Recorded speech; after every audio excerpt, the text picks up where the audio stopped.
13 जुलाई 2024 को है आषाढ़ महीने का गुप्त नवरात्रि अष्टमी तिथि, जिसका बहुत ही बड़ा और विशेष महत्व होता है। और ऐसा दिन पूरे साल में सिर्फ एक ही बार आती है। और दोस्तों, आप सभी लोग जानते हो कि शनिवार का अगर सबसे बड़ा कोई उपाय है तो वो एक दीपक वाला उपाय है। तो दोस्तों, इस शनिवार का गुप्त नवरात्रि का दिन आप लोगों को इस एक दीपक वाले उपाय को जरूर करना है। बहुत सारे लोग होंगे जिन लोगों ने इस उपाय को ना किया हो, मतलब पूरा महीना निकल गया आषाढ़ महीने का, उन्होंने किसी भी दिन इस एक दीपक वाले उपाय को ना किया हो। पर दोस्तों, आपके पास एक आखिरी मौका बचा हुआ है, जो कि 13 जुलाई के दिन। तो इस दिन आप लोगों को इस वाले उपाय को जरूर कर लेना है।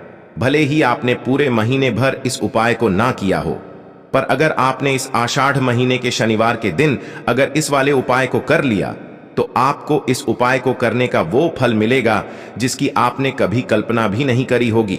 इसीलिए आप लोग इस वाले उपाय को एक बार जरूर कर लेना, ताकि आप लोगों के हाथ से यह मौका ना जा सके और आपको इस उपाय को करने का फल मिल सके।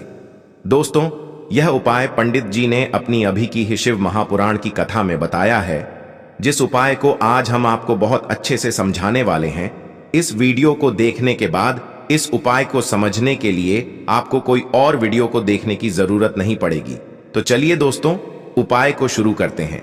देखिए, यह इस दिन इतना खास होता है, इतना महत्वपूर्ण होता है। देखा है कभी कभी बड़े बड़े पूजा पाठ अनुष्ठान से जो मनोकामना पूर्ण नहीं होते, वो आषाढ़ महीने का शनिवार के दिन एक छोटे से उपाय करने से ही आपकी मनोकामना पूर्ण हो जाती है। और बहुत सारे लोगों ने इस उपाय को किया भी है और उनको इस उपाय को करने का फल भी जरूर मिला है। अगर आप लोग भी इस उपाय को करना चाहते हैं तो आप इस उपाय को पहले अच्छे से समझ लेना, सुन लेना, उसके बाद करना। आपको इस उपाय का फल जरूर मिलेगा। और इस उपाय को कर लेने से आपके घर में चाहे किसी भी प्रकार की दुख और समस्या क्यों ना चल रही हो, आपको उसका कारण भी नहीं पता है कि भाई ये समस्या किस कारण से चल रही है। उसका कुछ भी कारण हो सकता है, जैसे पितृदोष हो सकता है या किसी भी तरह का मंगल दोष भी हो सकता है। तो इस दिन आप लोगों को ये वाला उपाय कर लेना है। ये एक ऐसा उपाय है जिस उपाय को अगर किसी विशेष दिन पर किया जाए तो भाई उस विशेष दिन का जो है वह तो हमें मिलता ही मिलता है, पर हमने उस दिन पर इन उपाय को किया है तो हमें उससे भी बड़ा फल मिलता है, और फल बहुत जल्दी मिलता है, क्योंकि आप इस उपाय को बहुत ही बड़े और विशेष दिन पर कर रहे हो। तो चलिए अब उपाय के बारे में बात करते हैं, लेकिन उससे पहले आप लोगों को यह जानना आवश्यक है कि आखिर यह उपाय किस समय करना है, किसको करना है और कैसे करना है। तो चलिए हम आगे आपको वीडियो में एक एक करके बता देते हैं। लेकिन उससे पहले अगर आप लोग हमारे चैनल पर नए हैं तो हमारे चैनल को सब्सक्राइब कर लेना और इस वीडियो को लाइक करके कमेंट बॉक्स में श्री शिवाय नमस्तुभ्यम ओम नमः शिवाय टाइप कर देना। दोस्तों, अब हम समझते हैं इस वाले उपाय को हमें करना किस समय है। तो सबसे पहली बात दोस्तों, हम समझते हैं कि यह एक दीपक वाला उपाय करना किसको है। तो देखिए, यहाँ पर सीधी सी बात है कि यह एक दीपक वाला उपाय है। यह किस लिए किया जा रहा है? यह मनोकामना को पूर्ण करने के लिए किया जा रहा है, या आपके जीवन में जो दुख और परेशानियां हैं उनको दूर करने के लिए किया जा रहा है, या आपका कोई बड़ा काम है जो कि नहीं हो पा रहा है, आप उसके लिए इस उपाय को कर सकते हो। तो सीधी सी बात यह है कि आप अपनी किसी भी प्रकार की मनोकामना के लिए इस वाले उपाय को कर सकते हो। तो यह उपाय वह व्यक्ति कर सकता है जिस व्यक्ति को अपनी किसी भी प्रकार की मनोकामना भगवान शिव जी से पूर्ण करवानी हो। और अगर कोई भी माताएं बहनें जो है अपने घर की सुख और शांति के लिए, घर में धन समृद्धि को बढ़ाने के लिए वाला उपाय करना चाहती हैं, तो घर की जो बड़ी माताएं बहनें होंगी वह इस एक दीपक वाला उपाय को विशेष रूप से करें, क्योंकि माताएं बहनें घर की लक्ष्मी होती हैं। और जब घर की लक्ष्मी कोई विशेष उपाय करती है तो उसका फल ही बहुत जल्दी मिल जाता है और बहुत बड़ा होकर मिलता है। अन्यथा इस उपाय को कोई भी व्यक्ति कर सकता है, चाहे वह बड़ा हो, चाहे वह छोटा हो, चाहे वह बच्चा हो। जिस व्यक्ति को यह एक दीपक वाला उपाय समझ आ गया, वह व्यक्ति इस एक दीपक वाला उपाय को 13 जुलाई 2024 शनिवार गुप्त नवरात्रि के दिन जरूर करें, क्योंकि उसको इस उपाय को फल बहुत ही जल्दी मिल जाएगा।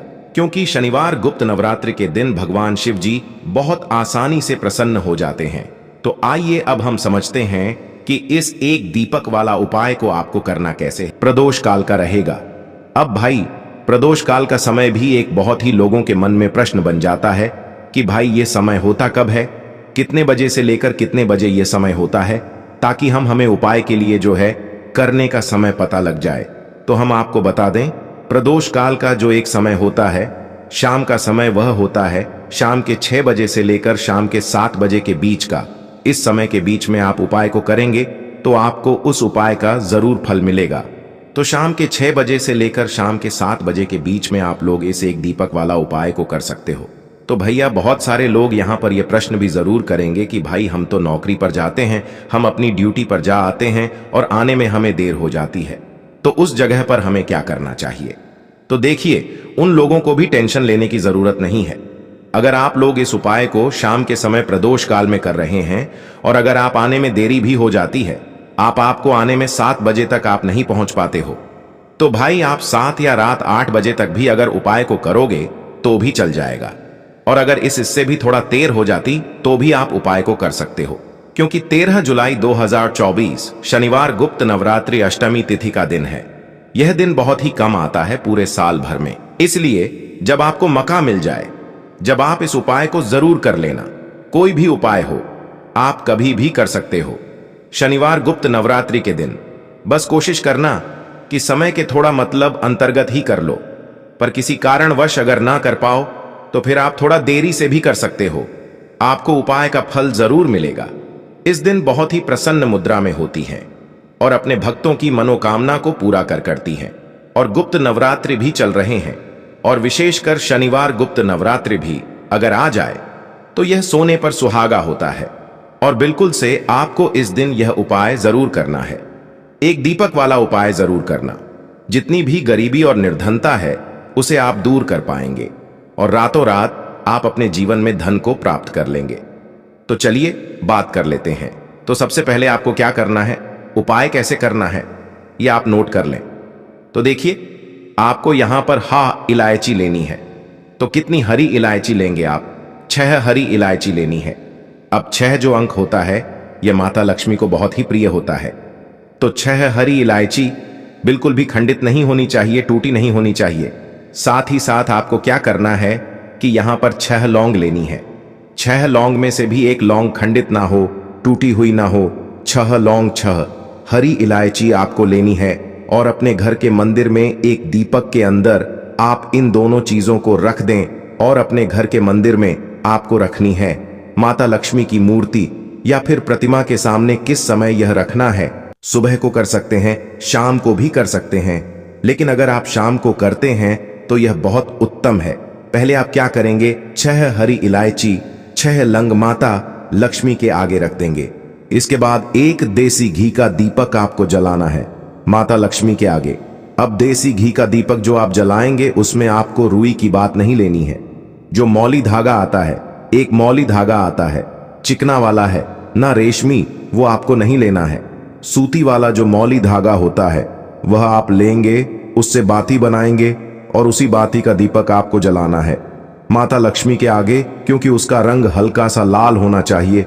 लाल और पीला, अगर दोनों रंग हैं तब भी चलेगा, लेकिन मौली धागा जो है उसी का दीपक आपको लगाना है। जो व्यक्ति मौली धागे से दीपक जलाता है माता लक्ष्मी के आगे और इस उपाय को कर लेता है, उसके ऊपर माता लक्ष्मी की कृपा होती ही होती है। पूरी सच्ची श्रद्धा से उपाय करें, फिर देखें कैसे चमत्कार होगा। देखिए, अब आपने 6 हरी इलायची और 6 लौंग रख दी है ना। अब आपको क्या करना है, दीपक आपने जला दिया को थोड़ी देर बाद, ठीक है ना, अगले दिन नहीं, उसी दिन थोड़ी देर बाद आपको क्या करना है, वह हरी इलायची और लौंग को उठा लेना है। माता लक्ष्मी और श्री हरि विष्णु का ध्यान करना है और इसके अंदर से आपको 2 हरी इलायची और 2 लौंग निकाल लेनी है। 2 हरी इलायची और 2 फूल वाली लौंग। अब इसे आपको अपने पर्स में रख लेना है। पर्स में रखते समय आपको क्या बोलना है, पर्स में रखते समय आपको इस मंत्र को बोलना है। मंत्र क्या है? ओम नमो भगवते वासुदेवाय नमः। ठीक है ना? ओम नमो भगवते वासुदेवाय नमः। इस मंत्र को आपको 6 बार बोलना है। क्योंकि माता लक्ष्मी का यह प्रिय अंक है। 6 बार बोलेंगे और फिर यह 2 लौंग और 2 हरी इलायची अपने पर्स में आप रख लेंगे। आप चाहे तो सीधे सीधे भी इसे पर्स में रख सकते हैं, वरना कोई छोटा सा कपड़ा ले लें, पीले रंग का या लाल रंग का, उसके अंदर रखें और छोटी सी पोटली बना लें और फिर अपने पर्स में रख लें।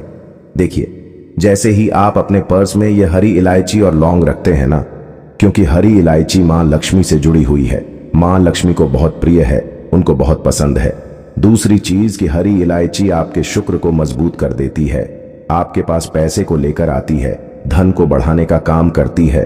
तो जैसे ही आप अपने पर्स में हरी इलायची रखेंगे, धन ऐसे आएगा आपके जीवन में कि आप संभाल नहीं पाएंगे। दूसरी चीज, आपने जो लौंग रखी है, जो कि शिव और शक्ति का स्वरूप है, आपके धन पर वह लौंग कभी संकट नहीं आने देगी, है ना। कभी आपकी तिजोरी, आपका जो पर्स है, वह धन से खाली नहीं होगा। तो लौंग और हरी इलायची आप पुष्य नक्षत्र में किसी भी समय इस उपाय को करें और अपने पर्स में रखें। अब जो बाकी हरी इलायची बची हुई है और जो लौंग आपके पास बची हैं, उनको आप एक छोटे से लाल कपड़े में बांधे और इसकी छोटी सी पोटली बनाएं और अपनी अलमारी में आपको उस जगह पर रखना है। अपनी तिजोरी में जहां आप धन रखते हैं, आप चाहे अलमारी में रखते हैं, संदूक में रखते हैं, किसी बक्से के अंदर रखते हैं, जहां भी आप अपना धन रखते हैं, ना रुपया, पैसा, सोना, चांदी, गहने, बस वहां पर आपको इसे रखना है। जो व्यक्ति पुष्य नक्षत्र में इस उपाय को करके अपने घर में यह छोटी सी पोटली बनाकर रख लेता है, अपने पर्स में हरी इलायची और लौंग रख लेता है, ऐसा समझिए उसके पास पैसा कहीं एक जगह से नहीं आता, हर जगह से, हर तरफ से, हर दिशा से, जहां से उसे उम्मीद भी नहीं होती है, ना वहां से भी पैसा आता है। माता लक्ष्मी इस दिन बहुत प्रसन्न होती हैं, क्योंकि इस बार शनिवार के दिन ही पड़ रहा है। तो इसका लाभ जरूर उठाएं और इस उपाय को जरूर करें, क्योंकि ऐसा मौका आपको आसानी से फिर मिलने वाला नहीं है।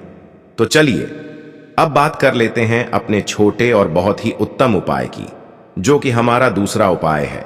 और इस उपाय को करने से हमेशा आपके घर से नेगेटिव एनर्जी, नकारात्मक ऊर्जा हमेशा दूर रहती है। तो देखिए आपको करना क्या है। आपको 2 छोटे छोटे कपूर के टुकड़े लेने हैं और आपको गुप्त नवरात्रि सप्तमी तिथि का दिन है, न किसी भी टाइम, क्योंकि नवरात्रि सुबह 4 बजे से शुरू होकर पूरे दिन रहने वाला है, पूरी रात रहने वाला है। किसी भी समय आपको 2 कपूर जलाने हैं और इसका जो धुआं होगा, बस वह अपने पूरे घर में दिखाना है। ऐसा समझ लीजिए, जो व्यक्ति पुष्य नक्षत्र में 2 कपूर जलाकर इसका धुआं अपने पूरे घर में जितने भी कमरे हैं सभी जगह फैला देता है, ना उसके घर में धन की देवी माता लक्ष्मी वास करती है, उसके घर में देवी देवताओं का वास होता है, उसके घर से हमेशा जैसे बुरी शक्तियां हैं, नेगेटिव एनर्जी है ना, नकारात्मक ऊर्जा, नजर दोष जैसी चीजें दूर रहती हैं।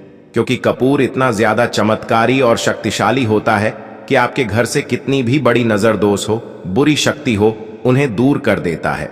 दूसरी चीज, आपके घर के आसपास भी यह चीजें नहीं भटकती हैं। और जब यह चीजें आपके घर में नहीं होंगी, ना तो आपके उपाय भी सफल होंगे, आपके घर में पैसा भी आएगा, आप धन को लेकर परेशान नहीं रहेंगे, अपने जीवन में हमेशा सुखी रहेंगे।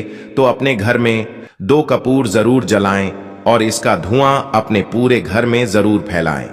अब देखिए, गुप्त नवरात्रि के भी बहुत ही प्यारे और पावन से दिन चल रहे हैं। तो आपको एक छोटा सा उपाय और करना है, जिससे कि आपके घर पर कभी कोई संकट नहीं आएगा, कभी बीमारियां प्रवेश नहीं करेंगी, क्योंकि मां दुर्गा आपके घर पर कभी कोई संकट, कोई दुख कष्ट आने ही नहीं देंगी। अच्छा, गुप्त नवरात्रि का दिन, ऊपर से पू नक्षत्र, तो इस दिन यह उपाय कर लेते हैं तो यह सोने पर सुहागा हो जाता है। संकटों से हमेशा आप और आपके परिवार के जितने भी सदस्य हैं ना, वह सुरक्षित रहते। कहते हैं आपका धन सुरक्षित रहता है, आपका स्वास्थ्य उत्तम रहता है। करना क्या है, आपको यहाँ पर 2 फूल वाली लौंग लेनी है, 1 कपूर का टुकड़ा लेना है और मां दुर्गा के सामने इसे आपको जलाना है। तो यह उपाय आपको अपने घर के मंदिर में ही करना है और यह उपाय शाम के समय का है, शाम के टाइम पर करेंगे। कभी भी धन की देवी माता लक्ष्मी की कृपा आपके घर पर कम नहीं होगी। मां दुर्गा के आशीर्वाद से कभी आपके घर पर कोई संकट नहीं आएगा। तो यह उपाय आप जरूर करें और साथ ही साथ जो उपाय हमने आपको बताए हैं पुष्य नक्षत्र में जरूर करें, क्योंकि ऐसा मौका फिर आपको दोबारा नहीं मिलेगा। तो दोस्तों, यह था पूज्य गुरु जी द्वारा बताया गया